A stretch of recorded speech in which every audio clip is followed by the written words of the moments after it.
We are on Sportsmanlike here on ESPN Radio, ESPNU, along with Michelle Smallman, Evan Cohen with you, and joining us now in studio. I'm very excited about this. Rhea Ripley, CM Punk, WWE megastars. Superstars is too low of a label for you guys. I'm pretty super, but Megastars. Megastar right here. Megastars. Yeah. They have the new show coming out on Netflix, Unreal. It is so good, and I told them, Smalls, this right before they came on. I said, it is awesome. I got the screeners. You got the screeners yesterday, and you guys said what to that? How was it? We haven't seen it. Yeah, we haven't seen it yet. Is there a reason you guys have not seen this show? I think it's been pretty top secret, pretty under wraps. I think I'm shocked you haven't seen it. I figured you and your team would have been able to see the screener and decide like what stays and what gets cut.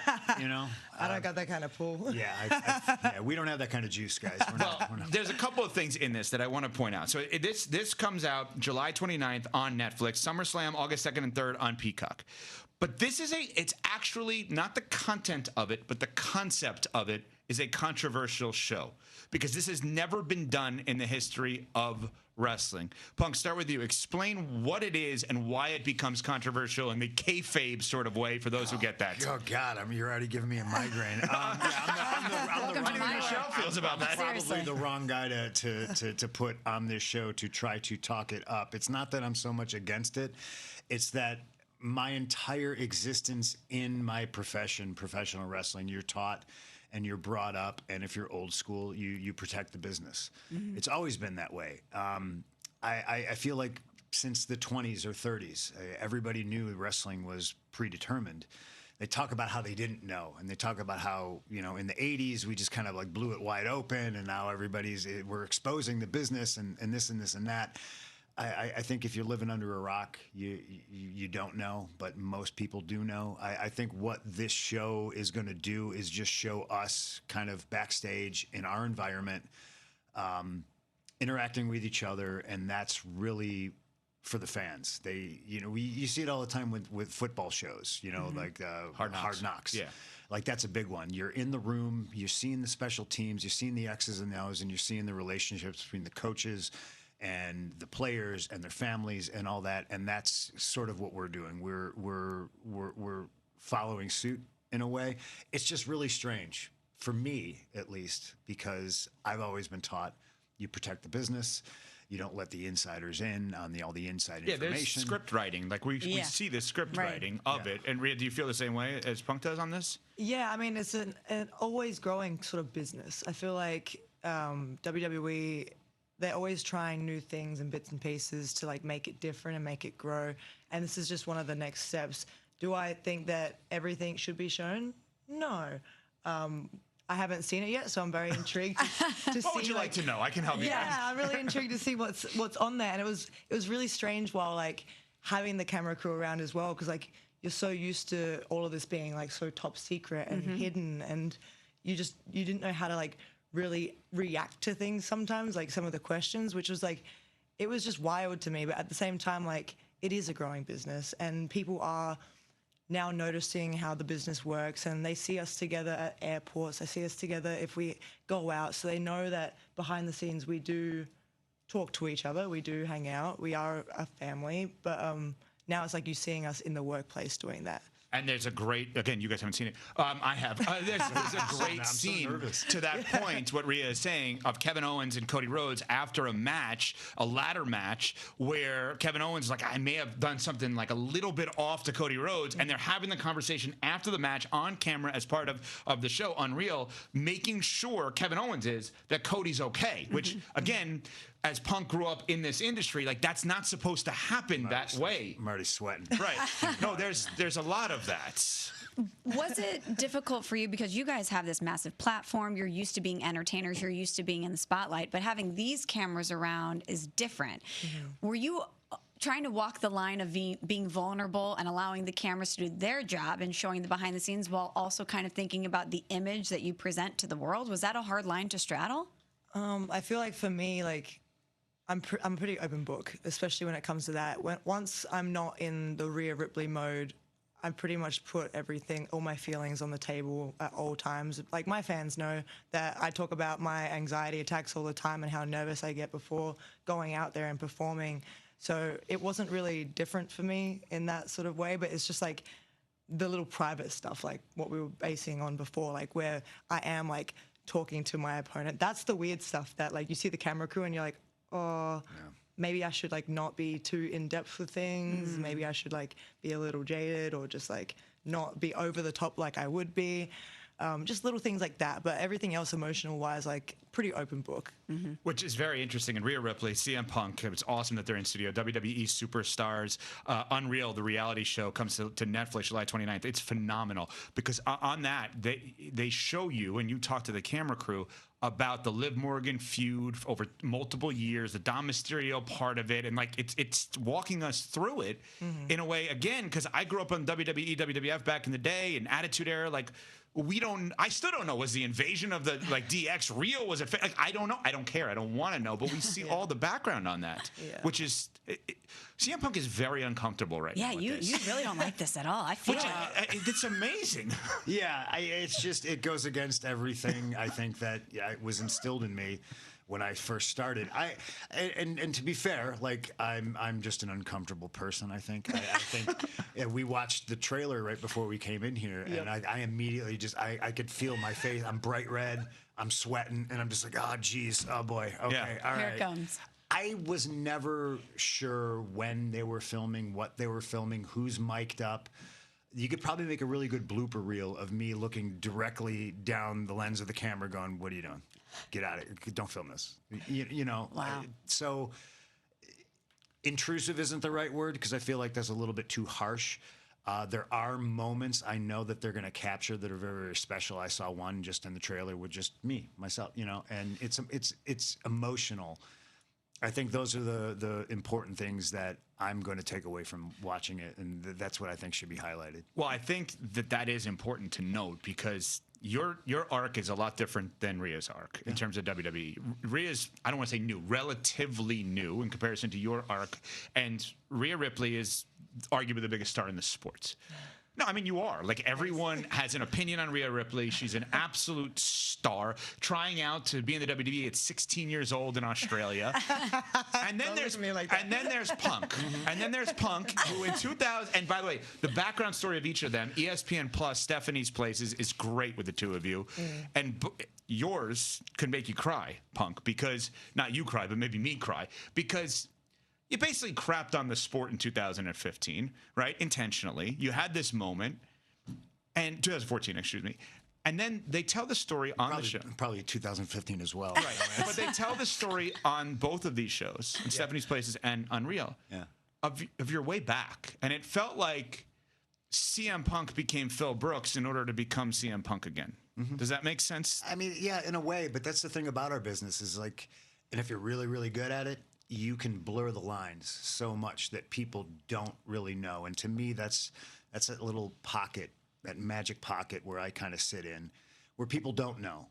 You know, they don't know what is real or what's unreal. How about that? Hey. Yeah, the fact that you're the one doing the press tour is such an upset historically. Right, I mean, Rhea, like, let's talk about him as if he's not here for a second. Think about this. If I would have told anybody in the WWE in 2014, hey, in a decade from now, you're going to have one of the biggest reality shows that's going to come out on Netflix, and CM Punk is going to do the press for it.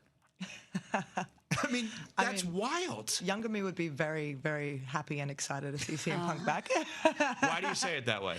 Because he was one of my favorites growing up. He was one that I used to watch all the time, and like the pipe bomb, like just watching you on the mic, and he's getting sweaty again. But like, can't do this all day. You're gonna have to. Yeah, get used to it. This is the first one, my dude. I know. But like, just seeing like everything that unfolded in the last like year of CM Punk in WWE, I was just like upset to watch him go, and I really wanted him to come back. So if you told younger me that he would be back, and hell, I'd be sitting here talking about WWE Unreal with him, it'd be an absolutely wild experience for little me. She'd absolutely freak out. Okay, well, that leads in perfectly to the next question I have for both of you. So, wrestling is one of the biggest things in entertainment, not only in America, but in the world. And I, up until a few months ago, had never watched wrestling. Amazing. Really? So, Evan and our other co host, Chris Canty, all of our production staff, massive wrestling fans, and I felt left out. So, they every week give me matches to watch now, and I come in on Fridays and I give my wrestling review. Yeah, wrestling homework. amazing. Yes, wrestling homework. So now with Rhea Ripley and CM Punk here in studio with us, I need you two to tell me which match you think I should watch. One or two of them. Whether it's either with you, something you've done, or something that you saw that inspired you to get into wrestling, whatever you think, I'm going to watch. On the spot. Yeah. Jeez. It's about wrestling. Yeah. Yeah, a match. We didn't ask Rhea about college football. Thank God. A match. I'll give you one. So I said to her, What? Yeah, give me an example. Like, so what have you watched? I said to you, you should watch Hogan Giant WrestleMania 3. I just think it's the most significant, one of the most significant matches, obviously. Yeah, that's a tent pole. Yeah. But it's not. I'm not trying to be insulting. It's not wrestling the way that like you guys wrestle, right? It's more of an event. 93,000 Pontiac Silverdome, etc. You watched Cena Rock. Cena Rock, Stone Cold Steve Austin. What's the last one that I did with the cage? Oh, Mankind. Yes. And I forgot who was in it, but somebody else. I forgot who was in that one. Undertaker, Hell in a Cell. Was it Hell in the Undertaker? Cell. That's Yeah. exactly what it was. Yeah. Okay, so those are some of the ones that she's watched. How about this? Let's do it this way. Give us each the best match of your career all time, and maybe she watched it. Yes. I was going to say, let me be selfish with this one. Yeah. Yes, we want you to be. WrestleMania 41, myself, Io Sky, and Bianca Belair for the Women's World Championship. Done. It's a good one. It's probably my favorite match now. It's a good one. Yeah. You guys opened the show too. We right? opened the show, yeah. Couldn't follow it. Shut it down right after that. I'm not gonna be egotistical. And, No, that's not you. yeah, not at all. No, I'm gonna tell you to watch Bret Hart versus Owen Hart, the opener from WrestleMania 10. Okay. Yeah. Wow. I would not have anticipated that one. That's really interesting. So again, I need to sell the show since they haven't seen it because it is so good. So Rhea Ripley and CM Punk are in it. You see the real side of them. You see many times where somehow CM Punk is a doctor and he diagnoses people's injuries by looking at him, and he's always right. It's the weirdest thing. It's because it's all happened to me. It's unbelievable. Rhea, there's an amazing moment where Triple H, who I think has done great things for the sport right now, the sports entertainment, is consoling Rhea when she got hurt, when you knew you were going to be out for like 3 months. Rhea has something in her shoulder. They go through this where she's like, I don't want surgery because I don't want the scar, so I'll just take a busted shoulder for my life. Pretty much. Right? Oh my I mean, God. that's what it AC joint, right? Yeah. I got matching one on the left side. Dr. CM Punk here. And so they go through all of this, and they go through the writing room, and they go through how, okay, so here is going to be the matches at WrestleMania, but how do we get there? How do we go through the Royal Rumble? There was a great moment also, I don't know how much you remember this, where Jey Uso wins the Royal Rumble, and CM Punk, you go over to him and congratulate him, and you, in the most honest moment, you say, I wish I would have won, but I'm happy for you. And I thought that was great, because everyone, like, you don't go into a match, I would assume, thinking you want to lose. Even though it may be scripted, you still have the competitiveness of wanting to win every match, right? You should. Yeah, you should absolutely. And you should have the game face. Like, you're going to win always, constantly. Even if you know you're not. I think that sets the table. And some people have really bad boo-boo, I call them boo-boo faces. Yeah. You can tell. Somebody will walk out the curtain and I'll go, they're mad. They're upset. Interesting. Yeah. So they're about to go into a match. They know they're not going to win because it's not part of the current storyline. Yeah.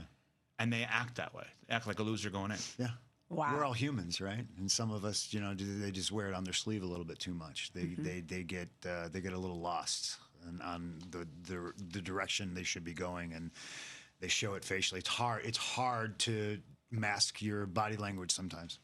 Very quickly here, because you guys have to go. We're running out of time. And again, Rhea Ripley, CM Punk, absolute megastars, WWE.